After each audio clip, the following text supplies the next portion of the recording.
Walked in, there's already some good stuff here. I know this one's been sitting here a while. I think this is about a 73 Cougar, I want to say. It's in pretty rough shape. Motor's already gone out of it. This one I haven't seen before though. I think this is a 65 Impala. Looks about. And I can see why someone scrapped it. Looks like it's mostly Bondo down there. And then in the trunk, oh look, you can see straight through to China.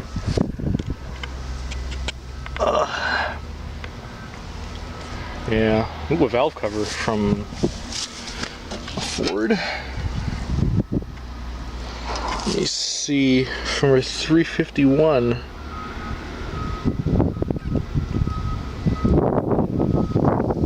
Interesting. Oh yeah, 351 Cleveland. Must be from one of these Cougars. A tiny little radiator shroud. I wonder if that's from this. Maybe this was just an inline 6 car. There's another Cougar there. I think it's the same year. This one's still got the engine. What's the engine in this thing?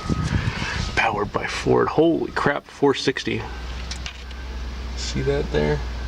What, focus? Focus, you fuck. You just take my word for it. It's a 460. Still got the carb.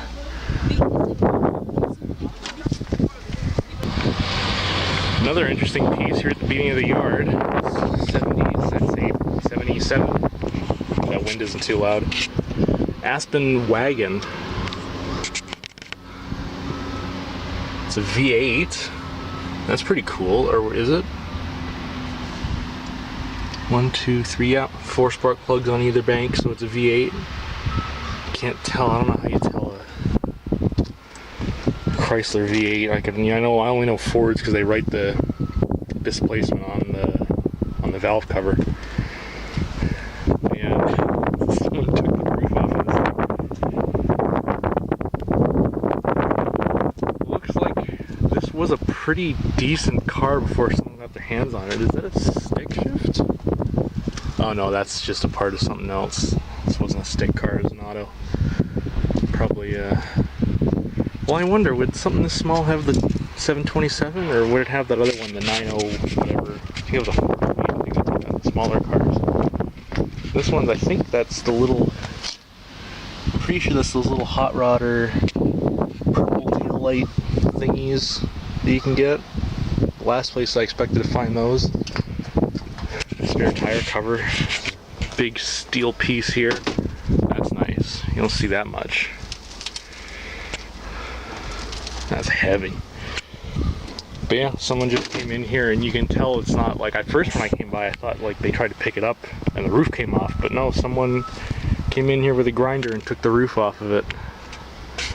Which leads me to believe that this thing must have been pretty clean because it's just patina on here except for that. Oh wow, look at that. Uncle Unfiltered Cigarettes, can you patch this hole in my car for me?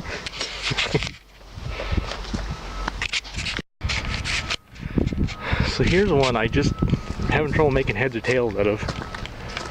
Because it's definitely a little Japanese import truck. It's 4-wheel drive.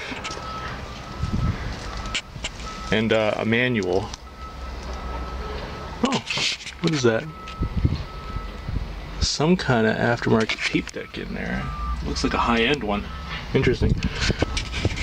But anyway,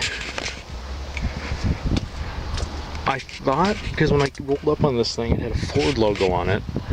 So I thought, oh, it's a Courier. Although I didn't remember those things coming in 4-wheel drive, and you can see it's got locking hubs on it. I can't make out the brand. It's got the original Ford wheels on it though. Some kind of like a Ranger wheel or something. But then I started seeing when you walk up on it, it's got Mitsubishi plate in it. Mitsubishi Chrysler. And you can see, I don't know if you can see it, but it says the engine's a 4G52. That's cool. It's clearly not a Mitsubishi 4G. So it looks like someone took, I would assume this is a Mighty Max, and put, again, I'm no expert at telling wheels from, or telling engines just from eyeballing, but I'd say it's probably a 302 Windsor or something. And yeah, someone dropped a 302 Ford into a Mighty Max, 4x4 Mighty Max, and then made whatever the fuck this is. And then over here, I thought that was a Beetle, but it doesn't, like that front fender, that's not a Beetle. Which leads me to believe this may be like a, oh yeah, no, look at the back, this is like a Morris Minor. I will bet that's what it is. There's a big Morris Minor scene here in Edmonton.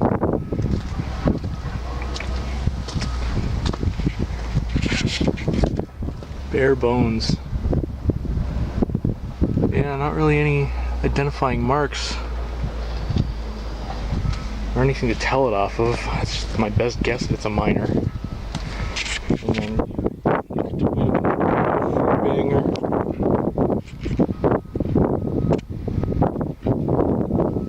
With your big ass spark plugs. God, it's the cylinder head, that's crazy. And then over here, got a Mini. That's pretty cool. It's EFI. Oh! It's a JDM Mini. That's cool. It's got the EFI engine.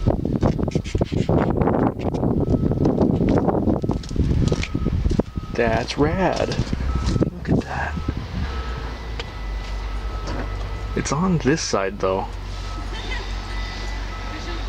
So yeah, I don't know what to make of it. It's some kind of Japanese built Mini. Did they make these for maybe like the German market or something, and that's what this is? I think someone was trying to say that. I think oh yeah, you can see, yeah, on these old Minis you can see they saved space on the inside by putting the welds on the outside. Yeah, why is that? I guess it's just pulled out and sunk down a little bit. But yeah, look, this is a modern, like a late Mini, because it's got all this wiring in here. It's definitely got some kind of computer in it. Is that it's a Mitsubishi badge. Focus, you fuck. I don't know if you can see if there's a Mitsubishi badge on this little knock controller.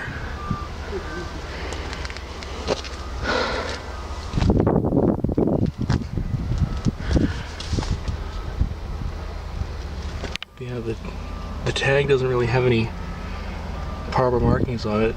There's the VIN. Three-pot distributor.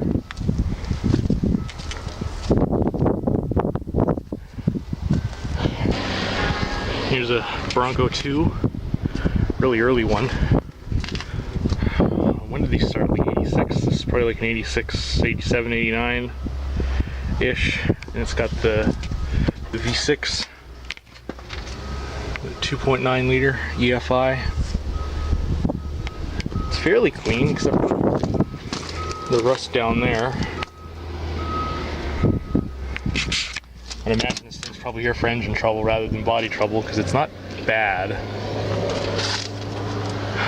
5-speed, floor shift 4-wheel drive. 1, 2, 3, 4, D.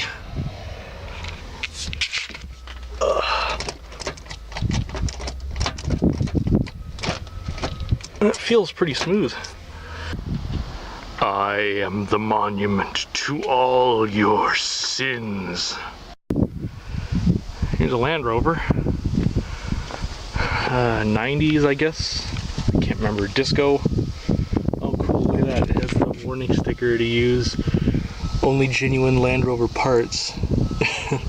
They're in, let's see, English, French, Spanish, and Arabic, I would assume.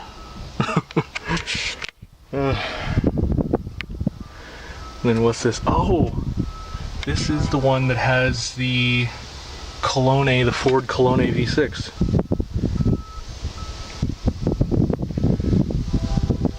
Interesting. Here's a fun one. This is, I'd say, probably a 90 Chevy Celebrity Eurosport. I think I remember seeing somewhere that this was GM trying to compete with BMW, trying to make, you know, like an American 3 Series.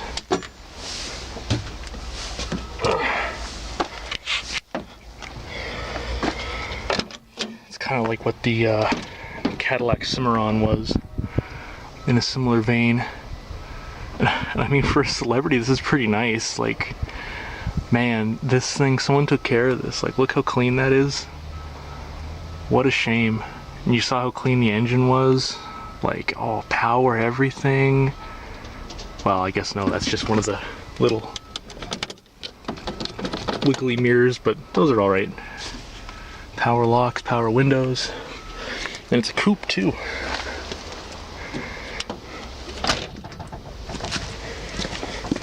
Oh, it's a bit muddy back here. 2.8 multi-port fuel injection, so that would be a V6. Oh my god, look how clean this is. It's so clean. This must be a fresh pick. This thing is so nice. Like, I actually feel bad for this. Like, look how good that paint. Like, I can't, like, do you see any rust on this? I don't see any rust on this. I love these faux luggage racks they had on. I used to have a Buick with one of those. Miller High Life. Budweiser. Night train from a 7-Eleven at 3 in the morning. Remember when I said GM was trying to be Europe? This isn't a Caprice wagon, it's a Caprice estate.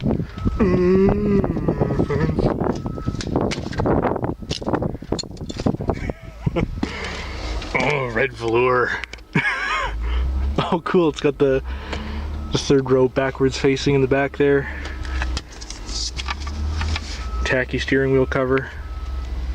Round gauges, not bad. I think this is a... Oh, it had split headlights.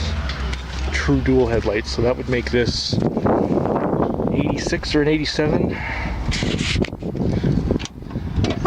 Oh, yeah. Is this a... Oh. It's not a dual action tailgate as far as I can see.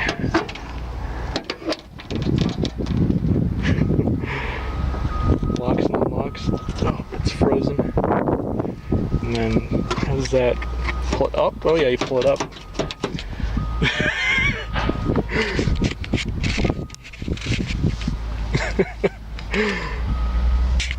Ashtrays in the back where the kids sit.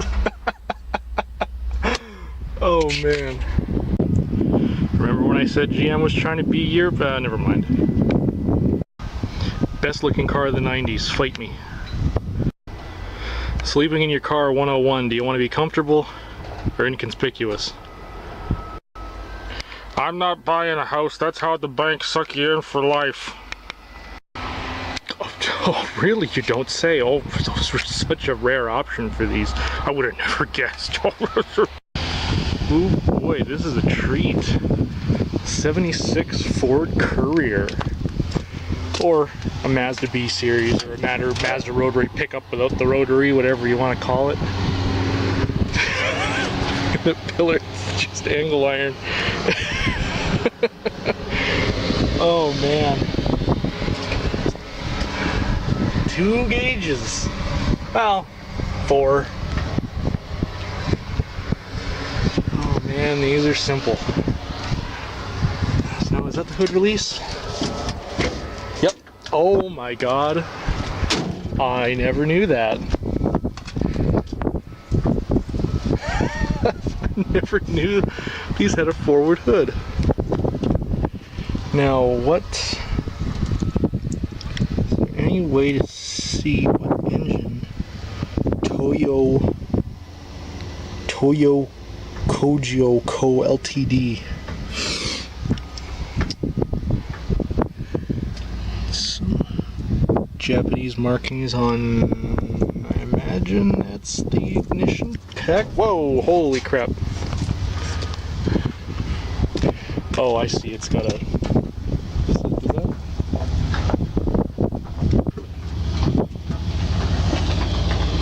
Who knows? But man, is this thing cool. So, oh, okay, so it's a, oh, it's just the spark plug order. Overhead cam, what would this be? Maybe this is a Mazda engine if it's overhead cam. Engine size 109.6 cubic inch. Engine family Toyo-2.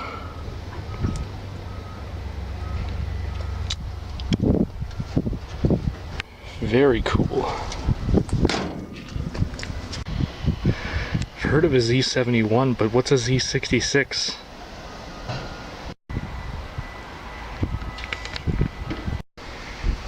I thought this was a Mazda MX-3, but it says, well, it's a Nissan, obviously. It says it's an NX. I'll hold the camera on for a second. Ah.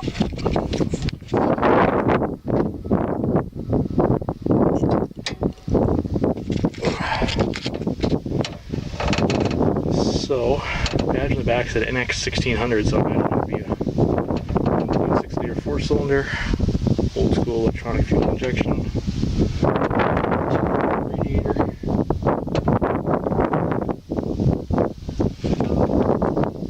Made in Japan.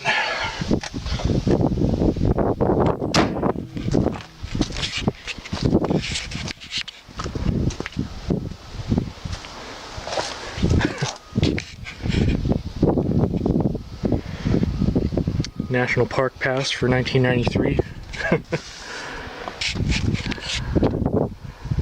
This is a neat little car. I really thought that this was an MX-3. It's an NX 1600. Ericsson Nissan, they're still around.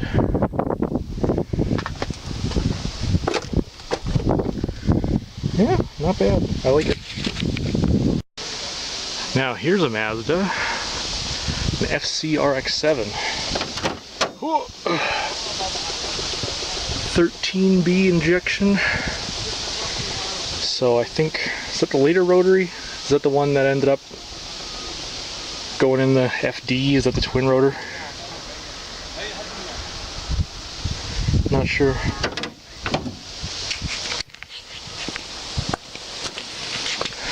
Cool though. Here's a Celica GTS, the one with the pop-ups. It's not an all-track though. Oh, someone put a Firebird sticker on it. Well, it's auto. Still got the keys. Cool. Still got a fob on it, wow. Oh, let's squeeze between that and this fucking Volkswagen.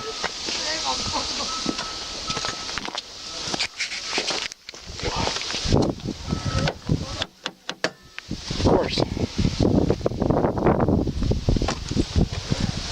Let's see, Toyota 16 valve. Oh, 2200. Is this some iteration of the 22R? Or the RE, I guess? Just transverse mounted.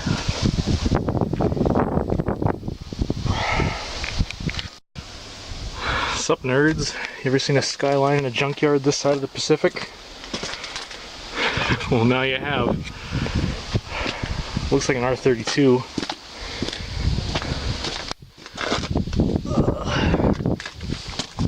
What's that? This is diff back. front.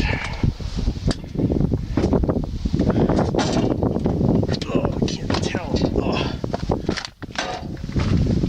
I can't tell from here. Maybe you guys know. But it's got to be a Skyline. I can't think of what else that would be. Dual overhead cam, something or other. Does that make this? It's an R32. It's got to be an RB. Would this be an RB26?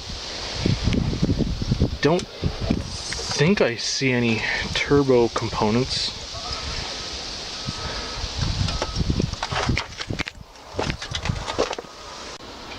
Why?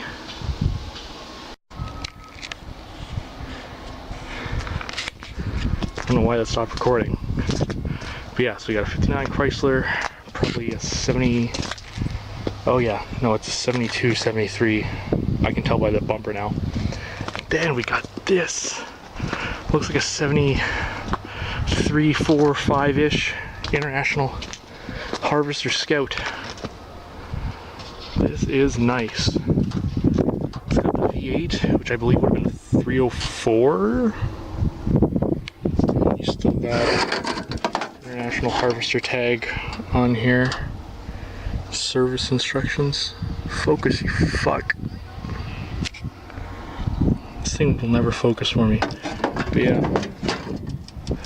This has got a fold forward hood, which I always thought was cool. And here we got the ugliest plaid interior you ever saw, and I love it. Got a, I think these things were 4-speed, so 4-speed manual, and on the floor manual transfer case. And then it's got, what brand hubs are these? Super winch hubs. Cool, yeah.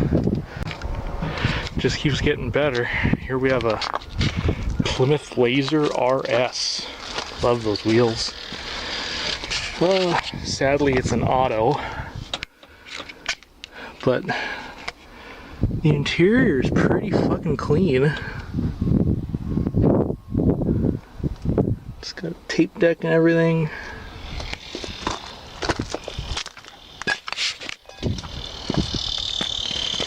Got pop-out headlights. Man, these things are pretty cool. Got another interesting trio. About a 73 Pontiac Le Mans, I believe. Which this was pretty much the same car as a GTO.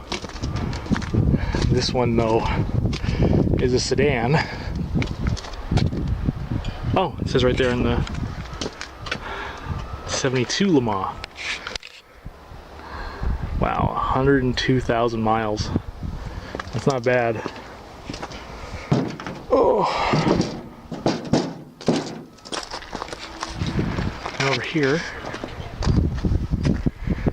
here, got a couple, some kind of Chrysler fuselage car. I want to say it's a, no idea what that is. Monaco, maybe? And then a 75 Nova sedan. Rotted to shit.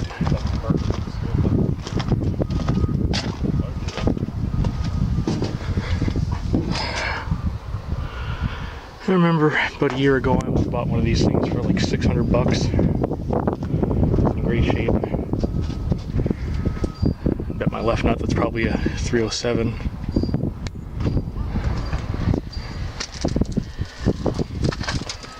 Well, bumper's not bad.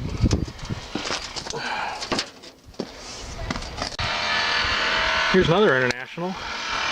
1970, 69, 71-ish International pickup. Another V8. That looks like the bigger one. I think these had one that was something like, I think it was close to like a 400 or something. But man, look at that cab. That is a wonky looking cab. You could tell that the Scouts were just cut up versions of these. No radio, no AC. Automatic transmission though, that's weird. Unless it maybe was a 3 on the tree. No, that's a regular automatic. So this guy, it's the guy who owned this truck. He got no radio, no AC, but an automatic. Man, the things you can get in the 70s. Fuck it. So here we got some kind of Chrysler. The best I can, I don't know if you can see it very well in the video. It says, it used to say Chrysler Deluxe, and then I'm not sure. Oh yeah, that's part of the Chrysler badge, so Chrysler Deluxe. So this might have been just back when every brand had one car, and then you just got different levels like custom, deluxe, impure. Yeah, got a big old inline 6 up there with the valves right next to it. So now we're getting into the real good stuff. The way in the back where they keep all the classics. This is somewhere between a 48 and a 50 Ford F3, I believe. It's a bit too big for an F1. It's got some weird lights on the top there. That was an old school third brake light mod back when those were starting to come in. Oh my god, is that? That's a flathead V8. Wow. Wow. That's cool. In here. The interior is actually not in too bad a shape. There's some usable parts. Those pedals down there. That gauge cluster would be good for a rat rod. See if we can get around the other side and get a better look at it. Oh man, it's muddy. No.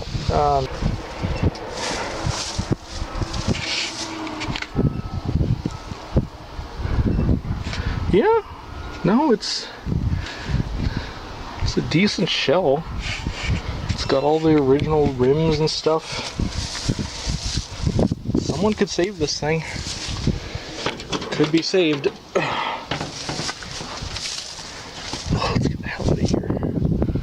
While we're back here, here's like about a 72, 73 Ford.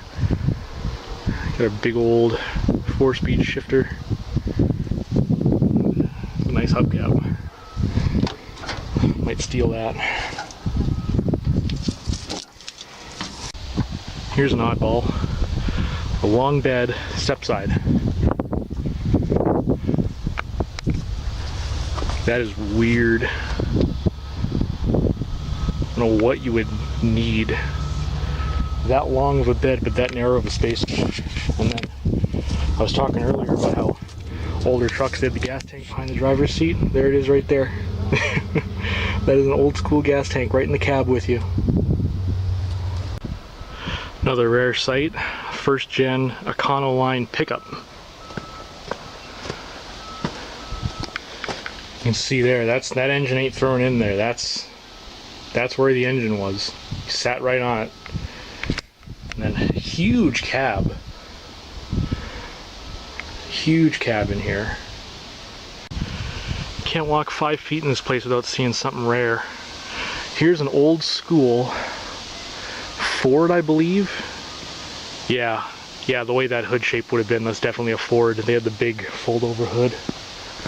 Crew cab. I forget what Ford called them. They had another name for them. Crew cab wasn't really a designated term until later in the game. But this is a local boy. Continental Northern, Edmonton, Alberta. Of course, that's not the original door. This is definitely some kind of service truck. The two-tone yellow and green company number on the side of it. What does that say? F250. So yeah, most of the crew cabs back in the day, up until probably the late 80s, early 90s, no one was making half tons with 4 doors like this. But you could get 3/4 tons and 1 tons with 4 doors like this. 64 Impala, or Bel Air, or Biscayne, or whatever it would have been. We've got Some badging. Oh yeah, I can see on the back the badge shadow. It says Impala. So this was an Impala, but doesn't have a V8. This is an inline 6 230 cubic inch turbo thrift inline 6. So here's a 79 to 81 Pontiac Firebird Esprit. It's got a V8. I can't tell what it is. The emissions sticker is really messed up on it, but definitely a V8. It's got a nice little Esprit badge down here, held on with a wood screw. Hey, what are you? Here's one for all you Jeep boys. A couple of old J series pickups.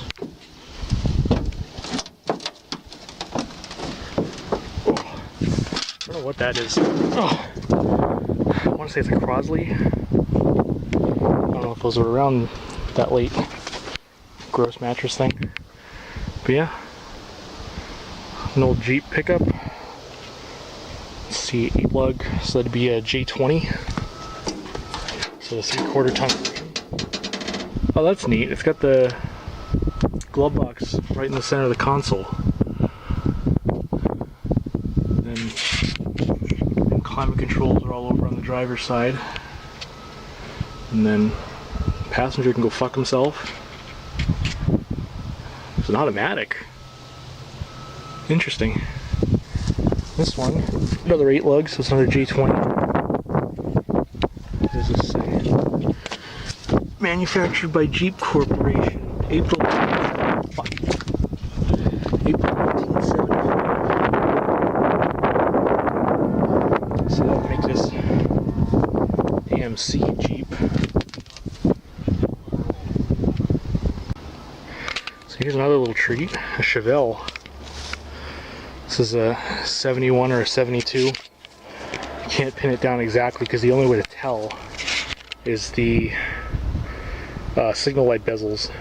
The 71s have a chrome stripe that goes down the middle, and the 72s are just a solid amber piece. But these ones are smashed out, so you can't tell. But it's got a V8, which, judging by the orange color,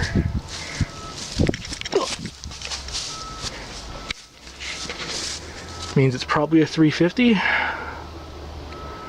because it's a sedan, so probably wouldn't have anything bigger than that. We're lucky it even has a V8. Some of these came with 6 cylinders.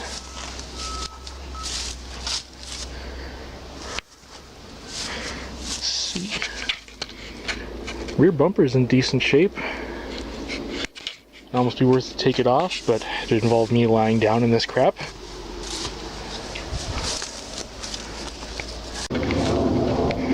According to the window sticker, this is a 66 Buick Wildcat with a 355 V8. Pillarless 4-door. I don't really want to jump across that, it's a bit far, but you can see it from here. It's got a nice red painted engine in there. Oh, man, so much rust on it though. Another Mustang 2. And then looks like a 55 Oldsmobile. That's what I would guess. It's got a V8, so that would definitely help pin it down to an Oldsmobile, because that would be the Rocket V8. And then we got this really nice Lincoln Mark V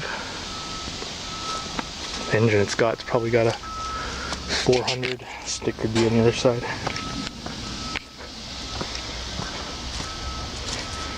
Let's see.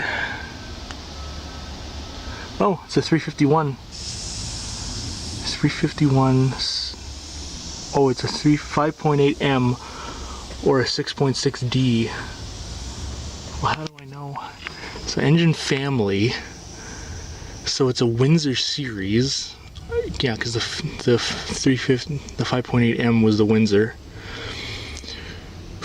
It's a 2-barrel carb, so I'd probably put this at a 351, and plus the size of it. Let's see what the inside's like. Ooh. Oh, walk over this mud. Oh. It's dried out to fuck, but it looks like this might have been a Cartier edition, just judging by that symbol in the seat there. It's got them all over the car. Very interesting. You can't tell unless you can see the radio. It looks like the radio's gone out of this thing. This one beside it here, just gonna walk out of here a bit. It's pretty cool. This is, if I'm guessing correctly, it's an International Scout carryall, which carryalls were pretty common in the 60s for some reason. It was SUVs before SUVs. It's a V8. Let's see what I can see. Oh, it's a GMC. GMC truck. Maximum GVR 7,500 pounds. Can't see the year on it. It's got a VIN, but I don't want to walk through all these spider webs to see it. But yeah, so it's a Suburban. Okay, yeah. But anyway, back to what I was saying was, hang on. But yeah, in the 60s there was a craze for carryalls, which was what they called SUVs before SUVs. And it was just basically this. I know there was a Suburban, obviously, but that one went continuously. But for a few years there was a Dodge one, there was an International one. Ford didn't come out with one. They ended up coming out with the Bronco, which was a two-door version. But yeah, an old school Suburban.